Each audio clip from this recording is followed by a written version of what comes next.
তো আজকের এই ভিডিওটাতে আমি আপনাদের দেখাবো আপনারা কীভাবে সঠিক নিয়মে মেটাপ্রেসপেস অ্যাকাউন্ট খুলবেন। তো মেটাপ্রেসপেস অ্যাকাউন্টটি খোলার জন্য অবশ্যই কী করতে হবে, আপনার ট্রাস্ট ওয়ালেট থাকতে হবে এবং ট্রাস্ট ওয়ালেটে ডলার থাকতে হবে। তো কত ডলার থাকতে হবে এবং কীভাবে ট্রাস্ট ওয়ালেট নামাবেন A to Z কিন্তু এই ভিডিওর ডিসক্রিপশনে অথবা কমেন্ট বক্সে কিন্তু আপনার একটা টেলিগ্রাম গ্রুপ লিঙ্ক পেয়ে যাবেন। ওইখানে গেলে কিন্তু আপনি সরাসরি আমাকে পেয়ে যাবেন, ওইখানে আমার ক্লাস হয়। তো ওইখান থেকে আপনারা অবশ্যই আমার সাথে যোগাযোগ করে নেবেন। যোগাযোগ করার পর আপনারা গ্রুপে এসে কিন্তু ডলার যদি আপনার কাছে থাকে তো আপনি নিয়ে আসলেন, আর না থাকলে কিন্তু আমার মাধ্যমে আইসা নিয়ে অ্যাকাউন্ট করতে পারবেন, ঠিক আছে। তো এখানে আসবেন, তারপর মনে করেন এখানে আপনাদের প্রথমে কি করতে হবে, ফার্স্ট অফ অল এখানে চলে যেতে হবে।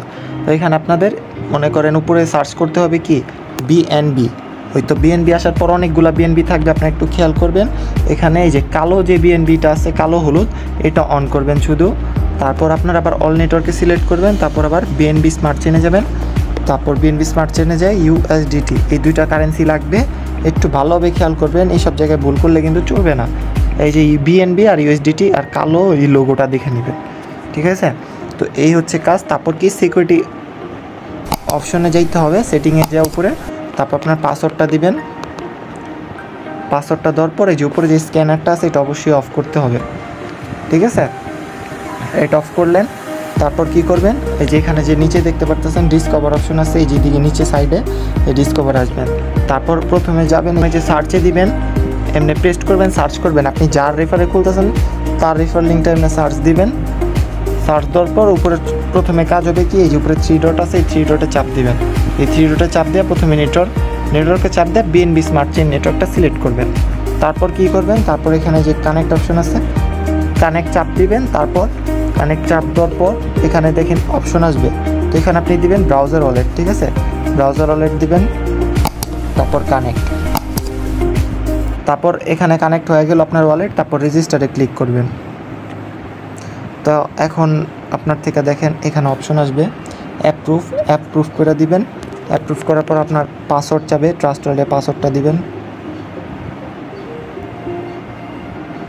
এরপর আপনার কিছুক্ষণ টাইম লাগবে, 1 থেকে 2 মিনিটের মতন ওয়েট করবেন আপনারা।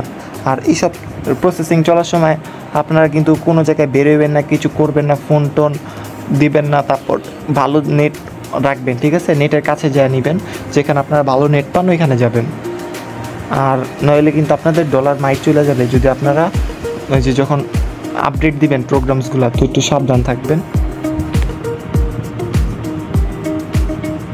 দেখেন আমার অ্যাকাউন্টটা কিন্তু হয়ে গেছে, এখন সাইন ইন চাপ দিব।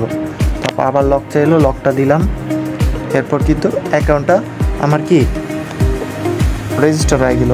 তো এখানে আপনার একটা রেফার লিঙ্ক আছে, তারপর এখানে আপনি প্রোফাইল নাম টাম সব বসাইতে পারবেন। তো এখন আমি আমার অ্যাকাউন্টে গেলাম, তারপরে যে প্রোফাইল অপশন আছে, প্রোফাইলে যে আমি আমার নামটা দিয়ে দিব, যে ইউজার নেমের এখানে দেখেন নাম দেওয়ার অপশন আছে। তো আমি এখানে একটা আপাতত কোনো নাম ইউজ করলাম না। তারপর এখানে দেখেন এখান থেকে আপনারা কি প্রোফাইল পিক দিতে পারবেন, ঠিক আছে। তো এগুলো আপনারা দিয়ে নেবেন। তারপর আবার কি প্রোগ্রামস কীভাবে অ্যাক্টিভ করবেন, এখানে 3 ডট আছে, 3 ডটে যাবেন। 3 ডটে যাওয়ার পর এখানে দেখবেন আপনারা প্রো প্রোগ্রামস আছে, প্রো প্রোগ্রামসে ক্লিক করবেন। তারপর প্রো প্রোগ্রামসে আপনারা যে স্লটটা অ্যাক্টিভ করবেন, যেমন এটা, তারপর এটা মোর ডিটেলসে চাপ দিবেন। এটা মোর ডিটেলসে চাপ দিয়ে তারপরে যে উপরে যে অ্যাক্টিভেট অপশনটা আসবে এখানে ক্লিক করে ওয়েট করবেন। আর এই সময় এই অ্যাক্টিভটা চলাকালীন সময় আপনি কোথাও কিচ্ছু করবেন না। এই যে অ্যাপ্রুভ চাপ দিবেন, তারপর লকটা চাপে লকটা দিবেন। এখন কিন্তু লোডিং হবে, দেখেন এখানে 1 থেকে 2 মিনিট, কারো একটু বেশিও টাইম লাগতে পারে, বলা যায় না, ঠিক আছে। তো আপনারা ধৈর্য ধরবেন, এখানে আইসা কোনো উল্টাপাল্টা চাপটাপ কিছু দিবেন না।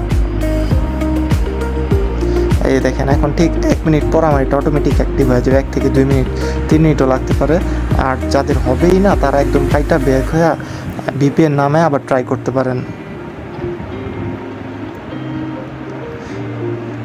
এই ভিডিওটা ফুল দেখলে কিন্তু কীভাবে আপনারা লগ ইন করবেন, লগ আউট করবেন, বিস্তারিত A to Z কিন্তু আমি এই ভিডিওটা আপনাদের দেখাই দিব। তো এটা হইলে আমি আপনাদের সাথে ব্যাক করতেছি। দেখেন আমার কিন্তু স্লটটা মাত্রই অ্যাক্টিভ হয়ে গেছে, যদিও কিছুক্ষণ টাইম লাগছিল। তারপর আমি কি করব, আপনারা ব্যাক আসতে পারেন অথবা কি করতে পারেন, আবার এখান থেকে প্রোগ্রামে যেতে পারেন অথবা এই সাইড থেকে ব্যাক আসতে পারেন। তো আমি এই যে ব্যাক আসা যায় না, উপরে 3টা কমলা দাগে চাপ দিয়ে আবার প্রো প্রোগ্রামসে গেলাম। তারপর আপনাদের দেখেন একটা জিনিস, এখানে কিন্তু অ্যাক্টিভ শো করতেছে না, ঠিক আছে। তো এটা কিছুক্ষণ পর শো করবে, টাইম লাগে, সাথে সাথে তার আপডেট হয় না। তো আপনারা ওইটার জন্য ওয়েট না করে সেকেন্ড স্লট গ্লোবালে যাওয়ার অ্যাক্টিভ করে নেবেন যদি গ্লোবাল অ্যাক্টিভ করেন। তো সেমভাবে ওইটা যেভাবে অ্যাক্টিভ করছেন এটা অ্যাক্টিভ করে নেবেন। আর আপডেট দেওয়ার সাথে সাথে অনেক সময় দেখায় না, তো আবার আপনারা দ্বিতীয়বার আপডেট দিতে গেলে দেখবেন লাল লেখা ওঠে, তো দ্বিতীয়বার আর আপডেট দিতে যাবেন না। একবার সম্পূর্ণ হয়েছে মানে ওইটা হয়েছে, যদিও কিছুক্ষণ পর শো করতে পারে, তো ওইটা কোনো বিষয় না। নেটওয়ার্কের কারণে অনেক সময় লেট করেও শো করে।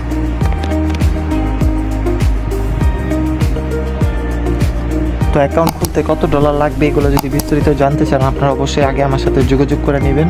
দেখতে পারতেছেন আমার গ্লোবালটা কিন্তু অ্যাক্টিভ হয়ে গেছে, এই যে দেখতে পাচ্ছেন সাথে সাথে শো করছে। এবং আমি যদি ব্যাক আসি এখন কিন্তু দেখবেন যে এই যে অ্যাক্টিভ হয়ে গেছে। অ্যাক্টিভ হয়ে গেলে আপনারা কি ওই যে হোমে ব্যাক আসবেন, এখান থেকে হোমে ব্যাক আসলেন। তো হোমে ব্যাক আসার পর আপনারা অ্যাকাউন্টে ঢুকবেন কেমনে, বেরোবেন কেমনে। তো অ্যাকাউন্টে ঢোকার জন্য আর বেরোনোর জন্য দেখবেন এখানে একটা হার্ট শেপ চিহ্ন আছে, এটা দিয়ে আপনি আগে হোমে আসবেন। এভাবে একবার হোমে আসলেন, তারপর আপনি হার্ট শেপ চিহ্নটা দিয়ে সেভ করে রাখলেন, তো এটা আপনার ফেভারিট হইলো। তারপর আপনি আবার অ্যাকাউন্ট থেকে বেরোবেন কীভাবে, এই যে উপরে যেখানে ব্যাক চিহ্নটা আছে এখান দিয়ে অ্যাকাউন্টে বেরোবেন। অ্যাকাউন্টে ঢুকবেন কেমনে, এই যে উপরে দেখেন 3 ডট আছে, এই যে 3 ডট আছে, এই 3 ডটে চাপ দিবেন। 3 ডটে চাপ দিয়ে আবার এই যে ফেভারিট আছে ফেভারিটে যাবেন, কারণ এটা আপনি ফেভারিটে সেভ করছেন। তারপর ফেভারিটে যাই, এই যে দেখেন উপরে আমার সেভ আছে, এটা আমি প্রথম লিঙ্কটা চাপ দিলাম, এই যে এসে পড়লাম। তো এইভাবে অ্যাকাউন্টে আসবেন। তারপর অনেক সময় দেখা যায় অ্যাকাউন্ট লগ আউট হয়ে যায়, অনেক সময় অ্যাকাউন্ট লগ আউট হয়ে যায়, তখন এই যেরকম থাকবে তখন আপনি যে উপরে 3 কমলা দাগটা আবার চাপ দিবেন, কানেক্ট দিবেন, তারপর ব্রাউজার ওয়ালেট দিবেন। এভাবে কিন্তু মাঝে মধ্যে চায়, অনেক সময় দেখা যায় সার্ভারের কাজ চললে ঢোকে না, তখন লেখা উঠবে রেজিস্টার 5-6 মিনিট পর, ওগুলা তখন আপনি বুঝে যাবেন যে সার্ভারের কাজ চলতেছে। যেমন এই যে এখন অ্যাকাউন্ট লোডিং হয়ে যায় সব পড়লো, তারপরে যে এটা হচ্ছে আপনার রেফার লিঙ্ক, পরবর্তীতে আপনি কারো অ্যাকাউন্ট খোলাইলে এটা দেওয়া, তো এটা আপনি যেখানে চাপ দেওয়া কপি করে রাখতে পারেন, ঠিক আছে। তো এটাই হচ্ছে অ্যাকাউন্ট খোলার পর আপনার এখানে 2টা প্রোগ্রামস অ্যাক্টিভ করলে এখানে অ্যাক্টিভ শো করবে। তো এইভাবেই যাদের প্রবলেম হবে তারা যে এই বাক চিহ্নটায় চাপ দিয়ে একদম বের হয়ে যাবেন বা লগ আউট করে নেবেন, আবার ঢুকবেন আমি যেমনি দেখেছি, তারপর ঠিক হয়ে যাবে, ঠিক আছে। তো আজকে ভিডিও ছিল এই পর্যন্ত। যদি ভিডিওটা ভালো লাগে ভিডিওতে একটা লাইক দিবেন এবং চ্যানেলটা সাবস্ক্রাইব করে আমাদের সাথে থাকবেন।